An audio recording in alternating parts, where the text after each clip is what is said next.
भगवान श्री कृष्ण ने गीता में कहा है कि कर्म का वह विधान है कि इसमें कभी किसी के साथ अन्याय नहीं हो सकता।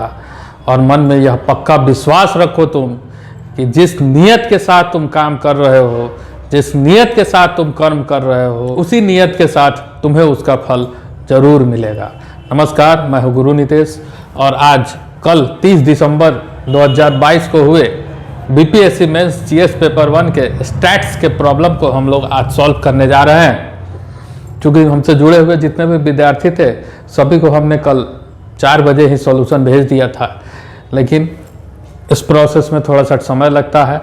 तो आज हम लोग क्वेश्चन नंबर 12 को, जो कि अभी आपके स्क्रीन पे आ रहा होगा, क्वेश्चन नंबर 12 को आप देखिएगा। इसमें एक टेबल दिया हुआ है जिसमें 7 छात्रों का 6 विषयों में प्राप्तांक का प्रतिशत दिया हुआ है, ठीक है। और उसी से रिलेटेड आगे 5 प्रश्न पूछे गए हैं, उन्हीं 5 प्रश्नों को हम लोग सॉल्व करेंगे। तो इसमें उसी टेबल के सहायता से आप देख सकते हैं कि हमने एक टेबल बनाया है, सेम टेबल है। इसमें पी को 85% नंबर ए को मिला है, पी छात्र को मिला है ए सब्जेक्ट में 85%, क्यू छात्र को मिला है ए सब्जेक्ट में 78%, आर छात्र को मिला है ए सब्जेक्ट में 66%। मतलब जो प्रतिशत वाला है वो पहला वाला जो ये वाला जो है, ये प्रतिशत जो कि आपके क्वेश्चन में दिया हुआ है, ये सारा प्रतिशत वाले डाटा को हमने लिख दिया है। और साथ ही साथ उसमें लिखा हुआ था कि यह प्रतिशत कितने अंकों में है, तो यह प्रतिशत ये 85% 75 अंकों में है, तो इससे इसको कितने अंक मिले इसको हमने निकाल लिया है। ये 78% से कितना अंक मिलेगा तो 58.5, 66% से कितना अंक मिलेगा तो 49.5, 74% से कितना मिलेगा तो 55.5। इन सभी को, सभी छात्रों के सभी विषय के अंकों को हमने निकाल लिया है। और चूंकि यह प्रतिशत पे दिया हुआ था तो इस बार का क्वेश्चन हमको हमारे समझ के हिसाब से स्टैटिक्स में बहुत सालों के बाद टेबल पूछा, लेकिन यह टेबल ही बहुत ही आसान क्वेश्चन है।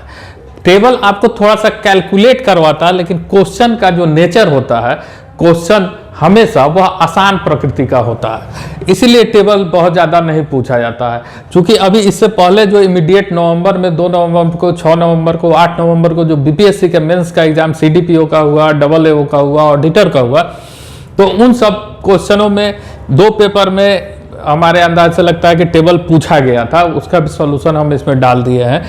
तो ये सारा क्वेश्चन था। इस बार का स्टैटिक्स अमूमन बहुत ज़्यादा न भारी था न बहुत ज़्यादा आसान था, एक मॉडरेट लेवल का क्वेश्चन पूछा गया था।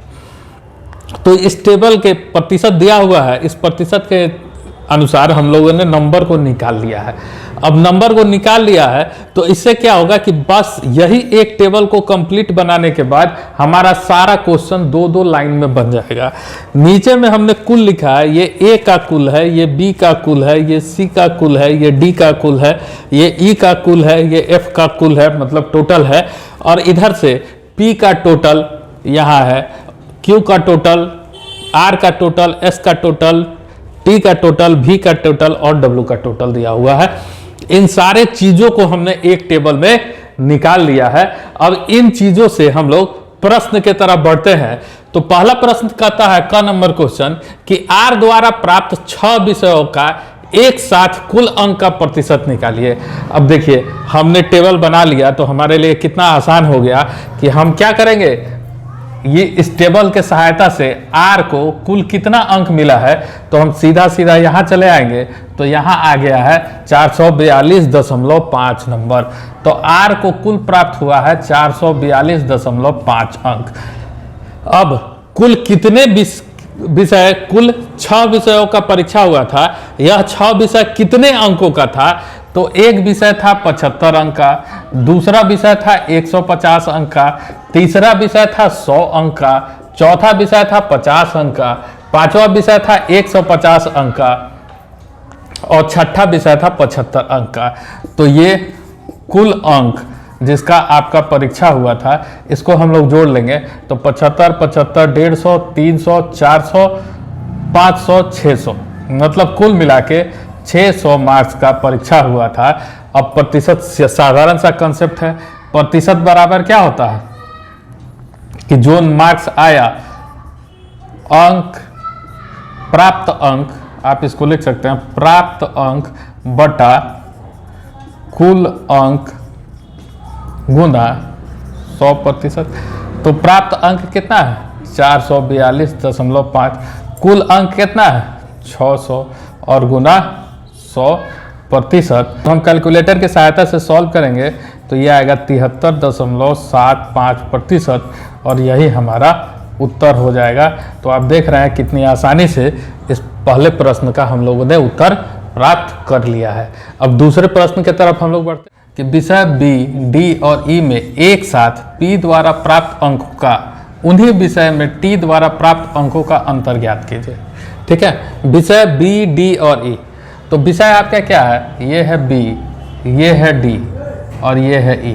तो विषय बी, डी, ई में पी द्वारा प्राप्त अंक, तो पी पहला है, तो विषय बी में पी को आया 110, डी में आया 46 और ई में आया 133.5। तो इसका मतलब विषय बी, डी और ई में पी द्वारा प्राप्त कुल अंक कितना हो जाएगा, तो 63, सॉरी बी, डी, ई में तो 102 प्लस डी में है 46 प्लस 133.5। इन सब को हम लोग कैलकुलेटर के सहायता से जोड़ लेंगे तो ये आ जाएगा 281.5 अंक।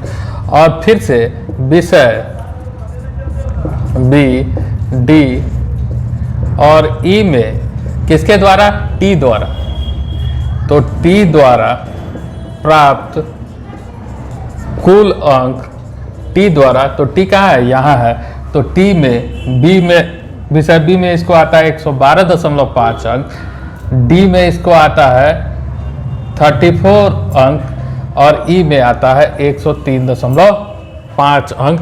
तो इसको हम लोग जोड़ देंगे 112.5 प्लस 34 प्लस 103.5 और इसको जब हम लोग जोड़ लेंगे तो ये आ जाएगा 250 अंक। और हमसे पूछ रहा है कि इन दोनों के अंकों का अंतर कितना है, तो इसको आया 281.5, इसको आया 250। तो इसका मतलब अभिष्ट अंतर जो हो जाएगा 281.5 माइनस 250, तो ये हो जाएगा 31.5 अंक और यही आपका आंसर हो जाएगा। ये आपका बी नंबर पार्ट कंप्लीट हो गया। है कि विषय बी में सभी छात्रों के द्वारा प्राप्त औसत अंक ज्ञात कीजिए।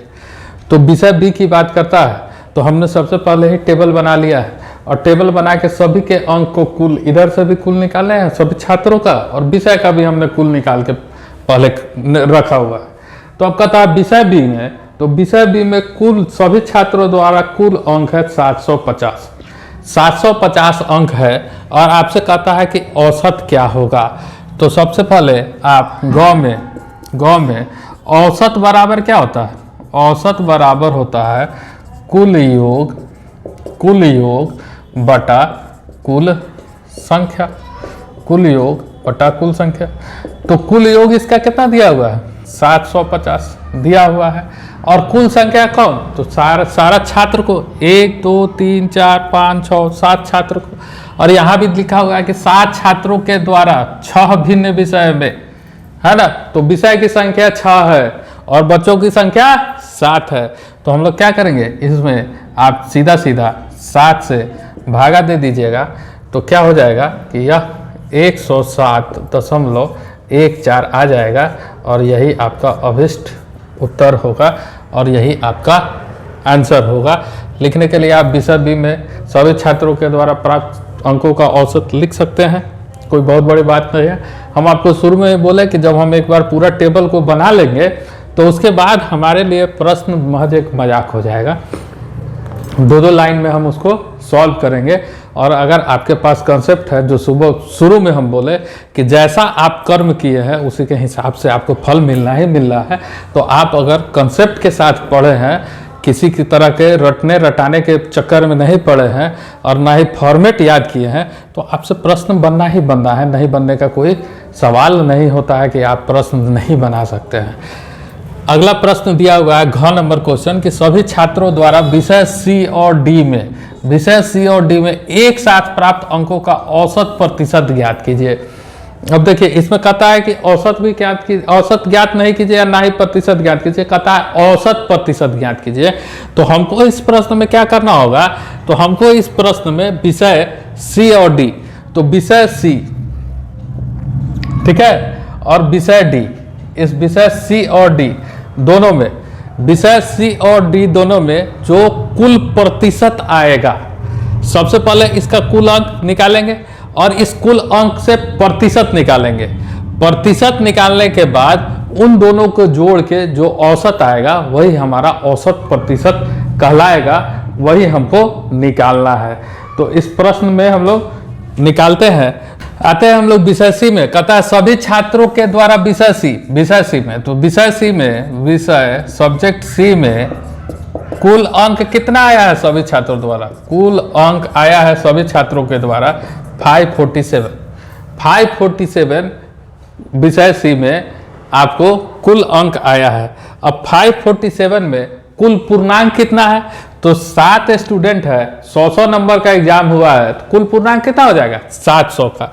तो 547 कितना में आया है, 700 में आया है, तो 547 बटा 700 गुना 100% जब हम इसको कर देंगे तो ये आ जाएगा 76.14%। कैलकुलेटर अलाउ है, कैलकुलेटर से मस्ती से कैलकुलेशन कीजिए। अगला कहता है कि विषय डी में, तो विषय डी में कुल अंक कितना आया है 282.5। तो विषय डी में कुल अंक आया है आपको 282.5, 282.5। तो सेम इसी तरीका से इसका जब प्रतिशत निकालेंगे तो 282.5 और इसका प्रतिशत कैसे निकलेगा, तो विषय डी कितने अंक का है, 50 अंक का है। 50 अंक का 7 स्टूडेंट एग्जाम दिया है, तो 5 7 35, 350 नंबर में इसका प्रतिशत निकलेगा, तो गुना 100%। तो जब आप इसको सॉल्व कीजिएगा तो ये आ जाएगा 80.71%, ये आपका आ जाएगा। तो विषय सी का प्रतिशत है 76.14, विषय डी का प्रतिशत है 80.71 और आपसे पूछ रहा है कि इसका औसत प्रतिशत ज्ञात कीजिए। इसका औसत प्रतिशत क्या होगा, यही आपसे पूछ रहा है। तो इसका औसत, अब इसका प्रतिशत तो पहले से है डाटा, अब प्रतिशत में पहले से डाटा है, अब हमको इसका औसत निकाल देना है। तो औसत बराबर हो जाएगा, कितना आया है 76.14 प्लस 80.71, दो डाटा को जोड़ रहे हैं तो 2 से हम लोग भागा देंगे, तो ये आपको जब कैलकुलेट कीजिएगा तो ये आ जाएगा 79.425% और यही इसका औसत प्रतिशत हो जाएगा। तो विषय सी और विषय डी में कुल छात्रों के द्वारा प्राप्त अंकों का औसत प्रतिशत आपको आ जाएगा 79.425%। अंग नंबर प्रश्न ई नंबर प्रश्न कहता है कि सभी छात्रों के द्वारा विषय एफ में प्राप्त कुल अंकों को ज्ञात कीजिए।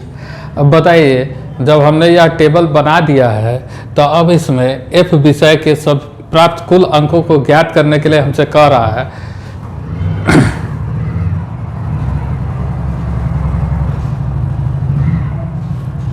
एफ विषय में प्राप्त कुल अंकों को हमको ज्ञात करना है और हमने यहाँ पहले से ही एफ विषय के प्राप्त कुल अंकों को निकाल के रखा है 391.5।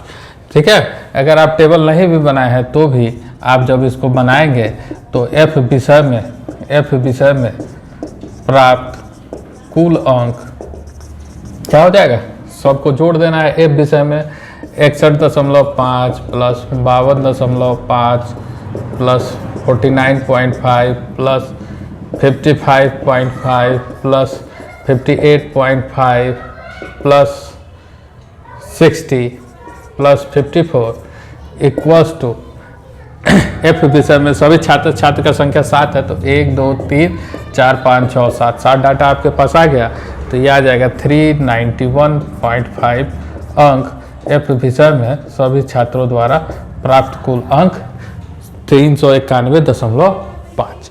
तो अभी आपके सामने हमने पांचों प्रश्न को हल करके देखा।